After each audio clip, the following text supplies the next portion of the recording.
উপস্থিত ছিলেন মহানগর বিএনপির সাবেক সাধারণ সম্পাদক জনাব বদরুজ্জামান সেলিম সহ অন্যান্য নেতৃবৃন্দ এবং আপনারা যারা ধৈর্যধর অনুষ্ঠান ধরে বসে আছেন আপনারা সবাইকে ধন্যবাদ জানাচ্ছি। দেখুন, বক্তব্যের বিষয় নয়, অনেক 15টা বছর পর আপনারা আপনাদের ভোট দেওয়ার একটা অধিকার পেয়েছেন, কিন্তু সেই যে অধিকারটুকু সেই অধিকারটুকু মানুষ যাতে নির্বিঘ্নে প্রয়োগ করতে পারে সেই নির্বিঘ্নে ভোট প্রয়োগের পরিবেশ নিয়ে এখন মানুষের মধ্যে শঙ্কা সৃষ্টি করছে একটি পক্ষ অত্যন্ত পরিকল্পিত ভাবে।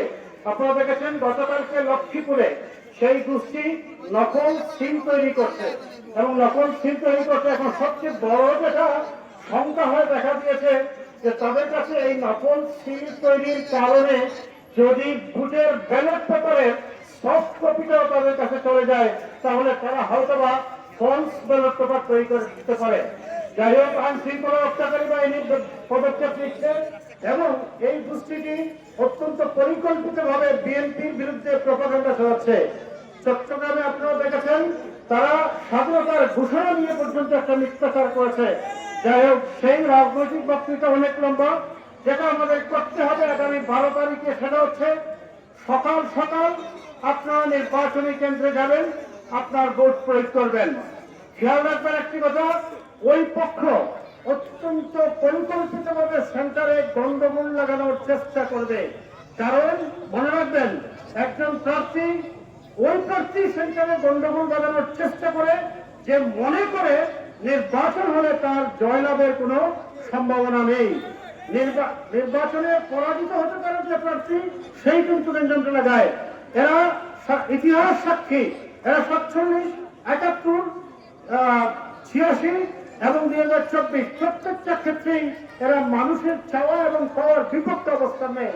এই শক্তিটি অত্যন্ত পরিকল্পিতভাবে লাইনে তাদের লোক দাঁড় করিয়ে কি করতে পারে, ভোট কাস্টিংটাকে স্লো করে দিতে পারে।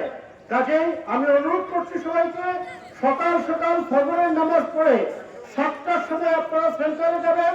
আপনাদের ভোটটা যত তাড়াতাড়ি পারেন কাজ করবেন এবং ভোট গণনা না হওয়া পর্যন্ত আপনারা সেন্টারের আশেপাশে যারা পুরুষ ভোটার আছেন আপনারা থাকবেন এবং গণনা না হওয়া পর্যন্ত, বিজয় নিশ্চিত না হওয়া পর্যন্ত আমরা বিশ্বাস করি আগামী 12 ফেব্রুয়ারিতে বাংলাদেশ জাতীয়তাবাদী দল বিএনপি একটি ল্যান্ডস্লাইড বিক্রি পাবে।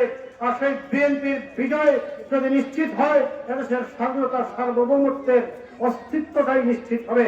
আর সে কারণে আমাদের নেতা জনাব তারেক রহমান স্পষ্টতই বলেছেন, আমার আগে আমরা, সবার আগে বাংলাদেশ। মনে রাখবেন, দিল্লি নয়, পিন্ডি নয়, এদেশ আমার, বাংলাদেশ।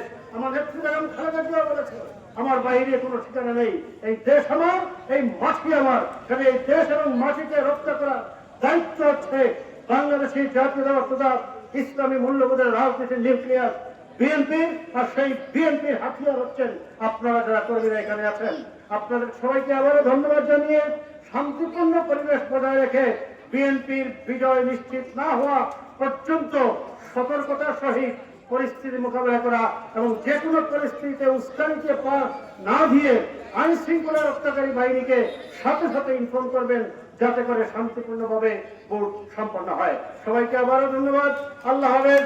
ইনশাআল্লাহ দেখা হবে 12 তারিখের পরে বিজয় মিছিলে আবার।